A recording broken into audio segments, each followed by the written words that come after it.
What's good? It is Jasmine and Sinette. We are doing this as an alternative to our Instagram live because unfortunately my connection did not allow for us to make a live connection. So instead, we're going to have this friendship conversation. Is making friends hard to do? We're going to do it pre-recorded and we're going to post it to IG for you guys. Hope everybody's doing well this Friday. Nettie, how you doing? How I'm doing? Yes, I'm doing good. I'm Hey. doing good. I had the day off, so I'm not as tired as I would usually be by now. Holidays. She's a hard worker, y'all. She be out there working 9 to 5, but replace the 9 with a much earlier number. Don't do me like that. Don't do me like that. Also, am I allowed to sing people's songs? Good question. Hey, y'all, we ain't got nothing to give you. We do. You can have my hoops. They're not, listen. We sorry. Just you made a really popular song and it fit the conversation so well. And we promise to learn the rules, but please forgive us. Please, absolutely. My heart just dropped the 5 seconds after I sang. I said, wait a minute. Okay, but let's head on into it. So the first thing is, which I can probably already tell, is we are homies. And we've been homies. How long we been friends? Yeah, this is okay. 25 years. Okay, I was gonna say, give me your best guess number, and then we're gonna real math it out. Let's see if you are correct. 25 years would put us back to, drum roll. I'm 34. Yes. No way. 25? Remember, I am a year older than you. But even for myself, that would be 4th grade. That's a 9. Yeah, that would be 4th grade because you skipped the grade. You're right. I had to do age and not, I should have done grade and not age. I had to go to age first because that rounded the numbers out for me. I dig it. So for 25 years, good fast math. Yeah. By the way, guys, this is the first time we've ever actually gotten the number correct. When we've been asked that question. So it's like 15 years, and then later we're like, "Oh, it's been wrong longer." Yeah, so that's a blessing. Yeah. Do you remember how we became friends? Parts of it. Give me a 30-second recap. I remember you started in the school when we were in 4th grade, and so I remember you were new to the school and I had a habit of just introducing myself to new students. Come on, communication skills, full connection. No, it was kind of more so like I was kind of a teacher's pet and they kind of made me the welcoming committee. And so not everybody could have got that job and done it effectively. You had it. They saw something in you. They assigned you that job and you performed it effectively. But continue. It just taps into my problem with not doing what people ask me to do. So, but yeah, that's how I remember it. I remember like they were like, "Hey, we have new students," and basically get to work was so I met you on assignment. Okay, I dig it. Yeah. Hey, that's a word, but we'll leave that. I met you on assignment. Yeah, and from my recollection, there was a period where we knew each other, but we're not friends. We were just like peers. And I would see you just like passing in the hallways. And I'd be like, that girl is never in class. Like she is never in class. She always got a clipboard. She always got on heels. Like we business, like little business people instead of students. Like it was always dressed up and we weren't friends yet. But then eventually a friendship evolved, which I think is a blessing. Yeah. Praise God. So how do you feel, fast forward to our adulthood, about making friends as a grown-up?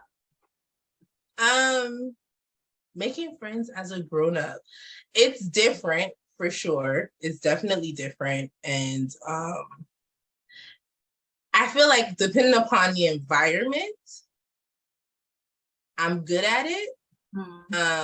But there's certain environments where I'm trash. Not trash. She said I'm trash at it. So like my comfort zone is no more than like 15 people. Okay. And that's a real max push. So if I'm in an environment with like 15 people, I can get like adjusted, and then I can start like talking to people and like feel okay. It doesn't feel overwhelming. Okay. If we go one person past that 15, it starts to feel like it's a lot of people in here, and I'd rather just talk to who I know than to like venture out into the world and be like, hello, random stranger. Yeah. So that's why I'm like, it really depends on the environment for me. Okay. And if I'm on, because some days I'm on and I'm super friendly and I'm like able to just talk and engage with people. And then some days I am like, you really shouldn't even be around people right now. You are not the best version of yourself today. Yeah, energy ebbs and flows. Yeah. Ooh, ebbs. I like it. Right. I like it. So yeah. So I'm gonna ask you though. Adult jazz. Yeah. Is adult jazz meeting friends different from kid jazz? Yes. Yeah. And no. Yes, because kid jazz was just making connections kind of seamlessly as one goes through life. So I was going to school and then I was making school friends. I was going to church, I was making church friends. We were grouped together in peer groups and classes and group activities and sports and random things. And so we're making connections. I think when the intentionality kicked in is probably like high school intentionality increases. And then beyond high school is when you have to strategize and you're asking critical questions like, do I want to be a friend to this person? Is this just a person I see and wave to when I pass by and do this thing? Do we just have a friendly routine, but we are not friends? That's when you start categorizing, or for me, that's when I started really having to put in effort and strategy to make a friend. And for me, honestly, I lean into the Lord for friendship making now. Thank God for the friends that I was able to make when it just was happening and able to keep. Praise God for y'all. I appreciate all of you guys. That part. But now I'm like, Lord, I need help making friends. I'm in a group and it's a bunch of people. I don't know anybody. So Father, I'm relying on you to help me make friends. And then I just go in and try to show myself friendly and see where that goes. How you do that? I smile. Even when it hurts? I try to engage. Mm-hmm. I try to engage. I'll ask the small talk questions. I'll ask for names. I'll just try I'll just put myself out there however I can, and then deal with the tiring, draining effects of that on an introvert later when I'm exhausted and like relieved. I'm like, oh, thank God I got to make connections, but also thank God that is done. Yeah. And say when you said I make myself friendly, I was like, I'm curious what that looks like. Because people just talk to me. Yeah. Yeah, people just randomly talk to me. I don't know if I am intentionally making myself friendly. That's or yeah, like I don't recall, or I don't believe that I am doing something to say, hey, come talk to me. It's okay to approach me. If you catch me in an engaging, like if I'm engaged, I appear a lot more friendly than I'm not engaged. They call it rest in face. I'm not gonna say the end of that, but they call it rest in face.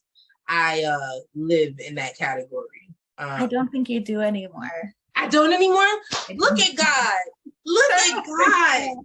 Because I've come a long way. We are from the Boogie Down. Yes. And I think one of the things that is a result of that is that when you walk through the world, you put on a face, you put on a demeanor, and the demeanor says, don't try me. Mm-hmm. And that's how you walk through the world. And then when you see the people that you know, that demeanor falls away and you get to have them, you know, see the softer side of you. But the exterior, for the most part, is don't do it. Just stay out my way. Exactly. But I think that you have eased into a dip, because I feel like you are in so many, words are eluding me, but essentially you're in so many positions where you are a leader, where you are a problem solver, where you are somebody that people come to for help and to use as a resource. Like, you're full of information, you're full of knowledge, you are constantly helping people and being kind to people. I think that is naturally coming out of you. And so if someone's in a room and they don't know anybody, I think when they make eye contact with you, I think immediately, whether it's subconscious or not, that you're like giving out, I can help you guys. Are you looking for a friend? I can assist you. Are you looking for information? Are you lost? Do you need someone to like connect? I got the answers. I think, yeah, that you're like sending out a pulse. I'll take it. Okay. That is not that, that's not the version of life I have always been given. So I'll take it. If I've evolved, I'm appreciative of it because it came at the right time. At least I had resting face at a point in time when I feel like children are just way more bold about meeting people, and like they don't even know rejection. Right. So like it's nothing else in their mind going on other than you got something that drew me to you, and so now I'm going to come talk to you about that. Absolutely. And there's a kind of resilience too from the rejection as it occurs. You're not necessarily carrying that with you every time you're trying to make a new friend. Whereas an adult, Lord, I got to think about everything. Like everything. Like, first of all, what is me saying hello to you say to you? Like, I got to go as far as to think, what did you think my hello was besides hello? Like, why can't I just say hello? Why can't I just say hello? And that's nothing but life. Like, I said hello to the wrong person somewhere and they scarred me someplace. It's like, hello. And now I'm like, I can't just say hello to people. It's not appropriate to just be out here saying hello. So, so I think that's part of why adults find it more difficult to make friends, if I had to guess. Yeah. So, I mean, since it's such a challenge, I mean, it comes easily to some people, but since it's a challenge for many people, why do you think it's important? And if so, why? Like, why are we out here putting ourselves through the drama and the challenge of making friends and making connections in the first place? Why not just not? Because life is hard alone. Life is hard alone, man. Nobody should have to go through life alone, especially this day and age. It's real. Yeah. Like, we see it all the time, people giving up because they felt alone. And in some instances, they're not even alone, Right. So I think, to me, I believe people were designed to be around people, even the person that doesn't like people. There's a few people that they're like, nah, but I like them. Like, I don't like people, but I like them. Right. So yeah. So I think it's part of our makeup to have connection. And then about to get all biblical, iron sharpens iron, like, you can't get better if you're the best thing you know. If all I know is me, and I don't know about anybody else, but I always think I'm the best, no matter what it is. I'm like, I'm better. It's just my point of view. So if I'm the best thing I know and I've never encountered anyone I was like, oh, you better? Now I gotta do better. Where would I be? Where would I be? I ain't never gonna say you better. but I'm gonna recognize that you better. And I'm gonna be like, I'm gonna work to be better. I ain't gonna just be out here like, you better though. Nah, that's not my makeup. But yeah, so it's, things like that is why I would say people need people. Absolutely. And then that strikes me too, because that's a distinction from the difference between childhood friendships and adulthood friendships, is that there's a hunger, in my case, there's a hunger in adulthood friendship for a connection beyond the surface. Like, I don't want to just be friends with you because we go to the same gym, or because we pass each other, or we ride the train together to work. Like, I want to be able to go beneath the surface with you and have you go beneath the surface with me, because like you said, life is hard, and it's helpful to have people that you can lean on when you need to lean, and who you can be a support for when they need to lean. Yeah, absolutely. I say the intentionality. Did I say that word right? Yes. Oh, look at that. Yeah, in adulthood, there's an intentionality. Yeah. I feel like as a kid, 5 seconds. You're my friend now. Absolutely. Like, we didn't know what that word meant. It was like, I know this person, so they my friend. It was like, we just said hi. And this is my best friend because we like the same color. And I was like, we rode out on that for forever. For a long time. Like, for forever. Why are you guys friends? We both like the same color. We are best friends because we both thought pink was awesome. Mm-hmm. And like, that was the foundation of your whole friendship. Until life started to happen. And you see, like, when I was a kid, I had more friends than I could like think of. Like, like, yeah. If I'm honest, sometimes names, like, I had friends as a kid whose names I can't remember right now, whatever the reason may be. We moved, we haven't spoken, we have, like, it's, and I'm talking early childhood, where it's like, I had a best friend in kindergarten. Like, me and this girl, we ran together all the time. Hard pressed right now, I don't know her name. I have no idea what her name is. Last time I saw her was kindergarten. I probably could, if she still looks like herself, I probably would recognize her face. Yeah. But her name, couldn't tell you. And I mean, we was thick as thieves.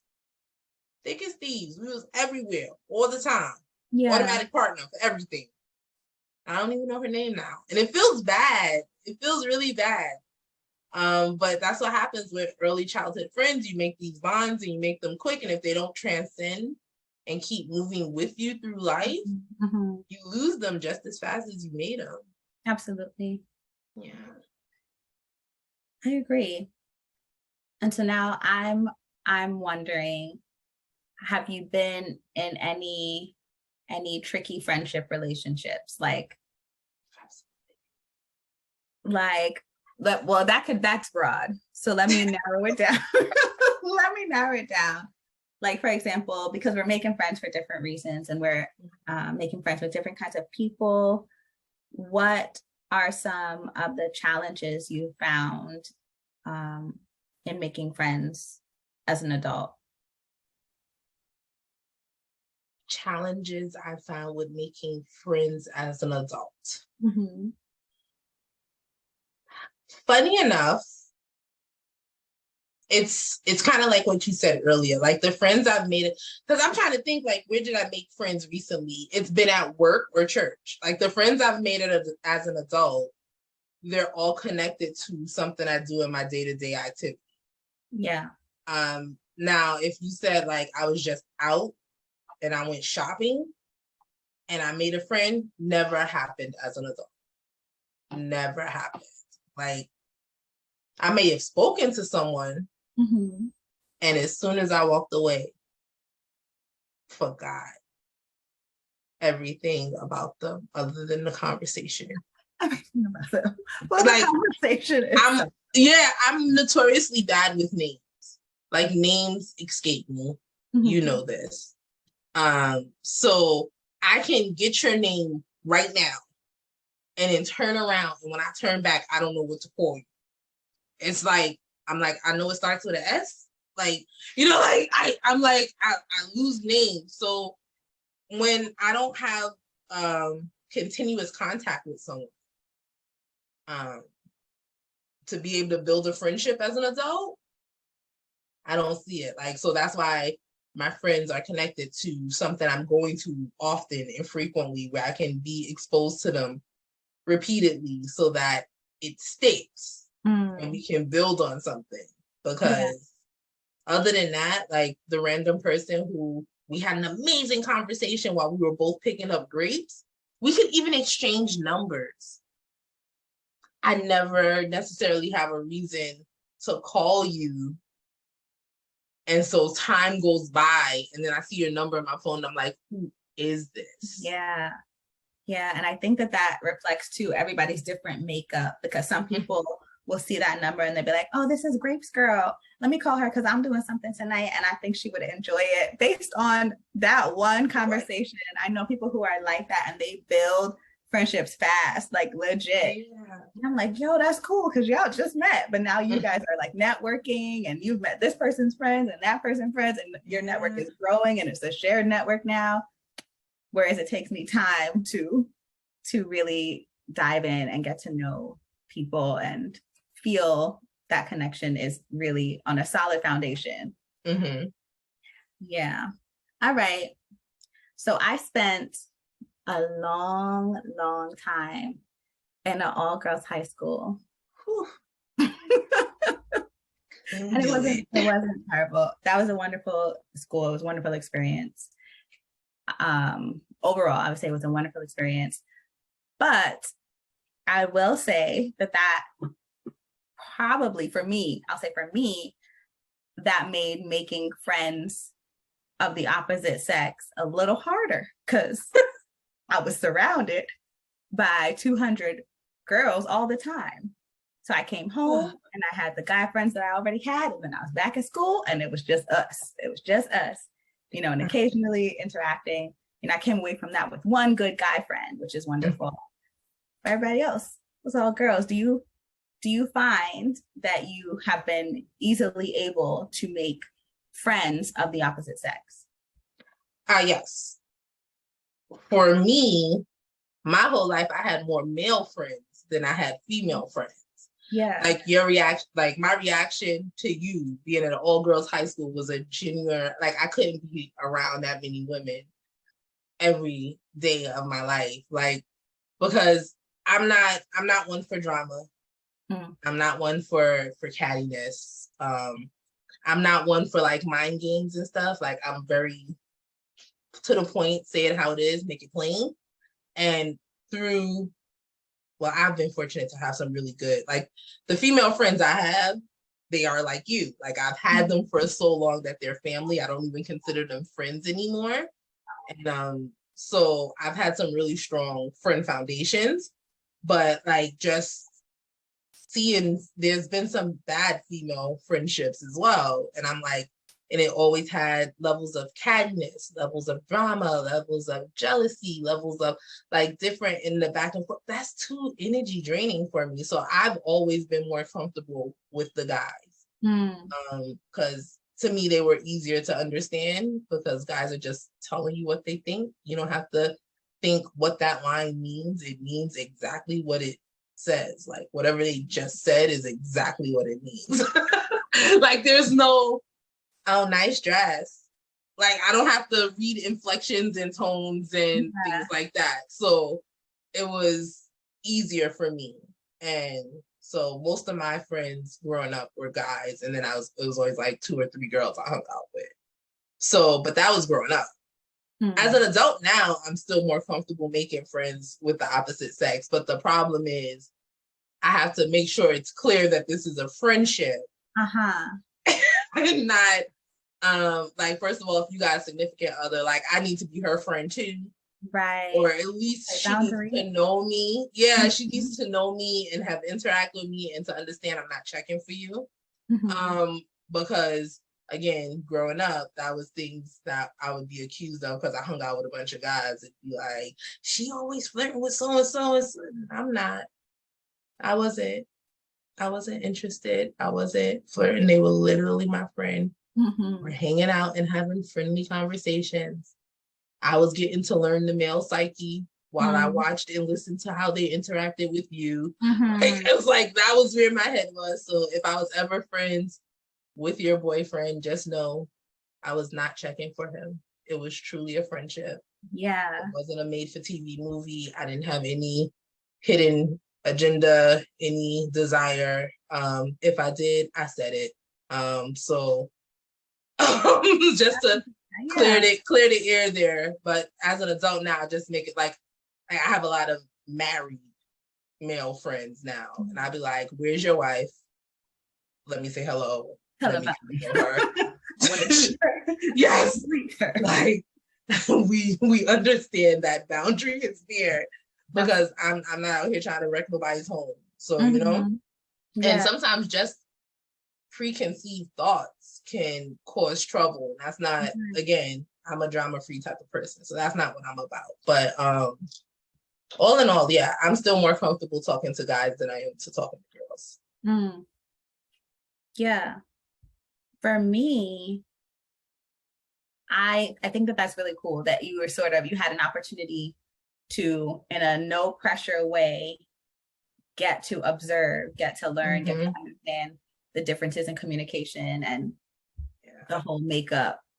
Because for me, for a long time, guys were like a mystery. Like I don't understand anything. I don't know what's going on. And now as an adult, I'm all about communication. I'm all about clear communication. I'll be practicing. I'll be doing everything I can to be a clear communicator. And then across the board, whoever I interact with, what I want is clear and honest communication. And that takes transparency, and that takes a measure of vulnerability, and it takes intentionality, and it takes practice. And so I'm practicing this communication, and I want to get back what I'm giving.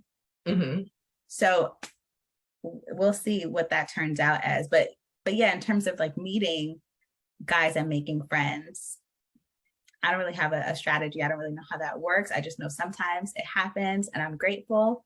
And then other times it seems to happen. And then there was some confusion. I love it. Some confusion. Oh gosh. It's like some gray areas. Right. Yeah. I'm not about that confusion. I want clarity. I want clarity moving forward. But let's talk about friend zones. Because people treat the friend zone like it's the worst thing that can happen. And being a friend is a good thing, but people treat the friend zone like, nah, I don't want nothing to do with the friend zone. So, because it's a difference. Tell me about it. It's a difference because being a friend is, well, in my head, when someone's like, this is my friend, like you came in knowing, okay, we friends. We came into this like we friends. Friend zone is a whole nother thing. That means I didn't come in here to be a friend. And you just pushed me over here like, hey, buddy. Friend zone. Yeah. So that's why I think people treat it so like, nah, don't put me there. Because they never came in on that friend energy. That was like, I wasn't giving friend. That's not what I was giving when I came over here. How did I wind up here? Interesting. Yeah. You know what? Yes, I get that. And I think because I'm the kind of person who likes to take things slowly, I feel like if I came in not wanting to be a friend, but the friend communicates clearly and with love to me that I'm a friend in the friend zone, then I can adjust my expectations accordingly without too much disappointment. And maybe that's just because I haven't been in a situation where my emotions have been so heightened, and my desire for a person has been so heightened that it would be uncomfortable for me to come down from that. But I feel like I said, clear communication. I mean, there's going to be disappointment and there's going to be a period of adjustment, but also I don't want to be pining after somebody who doesn't want me back. If that person is still valuable as a human being who I want to have connection with, then I would just adjust my heart. Like, heart, line up. this is a friendship now. Like that's it, and ask God to help me get on board with that. But I can see how that's hard to deal with. Yeah. If one takes maturity to like adjust the way you said to adjust. Like some people, the adjustment is not a full alignment. They like, oh, I'll go in your friend zone for now. Like in their mind, they like, I'ma just stay in the orbit. I'ma be close by because I just need a window. But you know what? I have recently spoken to a very happily married couple who the now wife started out in the friend zone, in the overt friend zone, where she overtly was like, I'm not trying to be in the friend zone. And he was like, you in the friend zone. And she was like, okay. And she stayed in the friend zone, letting him know that she wasn't trying to stay there forever. And eventually he was like, I'm gonna need you to come out the friend zone into this romantic, be my future zone. And I was like, I think that is a really cool thing because I don't see that often. I apologize because I thought my phone was silenced and it's making sounds. I didn't even hear it. Oh, okay. Edit that out. Yep, no problem. Just take it out in post. See, that's still a, was that a friend zone or was that a reserve? Because she went over there like, I'm still not your friend though. This is gonna be more than just a friendship. And he was like, just go over there for a little bit. So is that a friend zone or is that a reserve? But there was no guarantee. That was just like a person who's like, I'm interested in being friends with you solely. And that person was like, well, I'm interested in being more than friends with you in the future. Like an impasse, but we are still in relationship somehow. Yeah. It's a little, I don't know what to call that. I don't know. Yeah. I don't know. I'm just saying, because it sounded to me like a reserve. Reserve to me sounds like the person who says, let's just be platonic is in the back of their mind, like for now. I feel like that's probably what that situation was. I feel like my understanding of this person's relaying of their situation was that person was like, nah, I'm good. But you know what? Maybe it was a for now kind of thing. Yeah. Because if she was like, all right, I'll be your friend for now. And he was like, yeah, friends for now.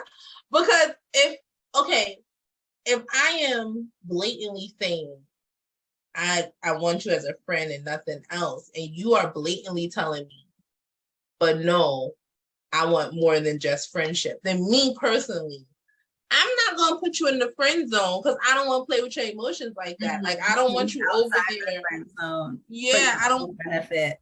It's like, because I respect you, I don't want you to be hurt by dashed expectations. No zones for you. Exactly. Like, and then if our paths cross somewhere later and we have to, like, because I feel like that's, like, for the person in the friend zone who's still holding out, that's like torture. Like, because my friend, I'm telling you about who I'm dating. I'm telling you about, like, you got to listen to this, and I know you want more than to be a friend. That seems cruel. That's interesting. Interesting perspective. Yeah, that seems cruel. Or if I'm not telling you about that, then are you truly a friend? Because I talk to my friends about everything. That's a good point. It's an interesting point. So are you a friend or an acquaintance? So, like, to me, I feel like in that scenario, everybody was just saying, just not now. Okay. Just not now. So that he had something he was still getting into, but he was like, it might be something. It might be something. I got you. I'm gonna give you some time. Okay, I see. I can see that. I feel like that. All right. But I'd say this is, so have you been friend zoned? I'm sure I have. Have I been overtly friend zoned where a person said to me, "Sit down"? No, but I'm sure I've been friend zoned. Oh, I was did we bring up some past trauma? oh, one time I like this young man, and God bless him, may he thrive in his life. I liked him and I thought we were exclusively liking each other. Oh no, that's me. And then, then it became clear to me that he was liking many people. And I was like, oh, snap. Okay. And so I realized that I wasn't a girlfriend to this person. And so I was like, I don't want to be, I felt like a friend with benefits. And I was like, I don't want to be a friend with benefits. Mm-hmm. And he said, so you want to be my girlfriend? Oh no, question mark. And even if the answer was yes, when he went up on girlfriend, I was like, no, I'm good. Nope. I'm good. No, we should just be friends. I just want us to be platonic friends. Yeah. And so that was me being friend zoned. Yeah. Not necessarily elegant. I was saying, was that you? Or did you friend zone yourself? I was being zoned. I don't know what zone I was being put in. I was definitely so I rerouted to a safe place. I said I can go to the friend zone. That's fine. I love it. Girlfriend. It was that inflection change. Come on, you got to be sensitive to the. And all the words were right, but it ain't hit right. It ain't hit right. That's awesome. So I think we've established that there's benefit to making connections. There's challenges. Mm-hmm. It's not necessarily easy when you're an adult, but if you are moving with intentionality and if you find it valuable, since we are designed for connection, then you can do it. You can do it. So what are some ways that people can make connections? What would you recommend to somebody who is an adult and who's like, I'm trying to widen my circle? How do I make more connections? Oh yeah, because I'm an expert. Yeah, girl. But I would say as an adult, first of all, don't overthink it. Nothing feels weirder than someone overthinking the human connection. It just starts to feel forced. It's like, are you even you right now? Like what's happening here? So definitely don't overthink it. Be like you were as a kid, a little bit more bold, unashamed, and just like introducing people to yourself, because that's the hard part, is thinking of like how people are judging me, or how do they perceive this, or just say it with the best of intentions, and however they pick it up, they pick it up. But at least you said it. And then not said two. So the three, here we go. I can count. I know how to do that. 3, I would say, get out there. You have to be someplace to meet new people. I don't know about you, but when strangers knock on my door, I feel immediately unsafe. So they're not going to knock on your door and say, do you want to be friends? You got to be someplace. You got to be someplace. You got to go somewhere. You got to do something to be seen. And it's always nice to do things that interest you, because if you find people who are there also, then it interests them as well. And so you guys have something to already build on and have a foundation of. So that's what I would say. First, I would say not to overthink it. Mm-hmm. As adults, we tend to think too much into what we're doing and how we do it. I would say, just really go for it and do it, versus processing how many different ways it could go wrong. Just go ahead and do it, Mm-hmm. Second, I would say tap into that boldness you had as a kid. Don't be afraid of the rejection or the rejection or the possibility that someone doesn't necessarily perceive your intentions the right way. Just do it with the best of intentions, and make yourself known, show yourself, and if they are worthy of being your friend, they will receive it and perceive it the way you intend it. So that's that. And then just finally, you got to get up, get out, go someplace, do something, be somewhere, make yourself seen, make yourself known. Don't be afraid to go someplace alone. Like, you never know who you can meet. Come on. And you could be a Yeah, good friend to you too. yeah, exactly, exactly. But like, first of all, a stranger ain't gonna knock on your door and say, "Hey, I want to be your friend." And if they do, don't answer, because that's insane. Yeah, I'm all friend up is the response you should have for a random person knocking on your door saying they want to be your friend. But take advantage of networking opportunities and just places people gather, your day-to-day stuff. People go to the gym, people go to coffee shops, people go to bookstores, libraries. People go to bars and grills on Hill. You listen right here with me. I was gonna say, and then outside of that, there's your actual socializing. There's events happening in your cities. Case in point, Glean Social and Wine. There's an event on Saturday. It's happening. The intention behind the event is simply to connect people.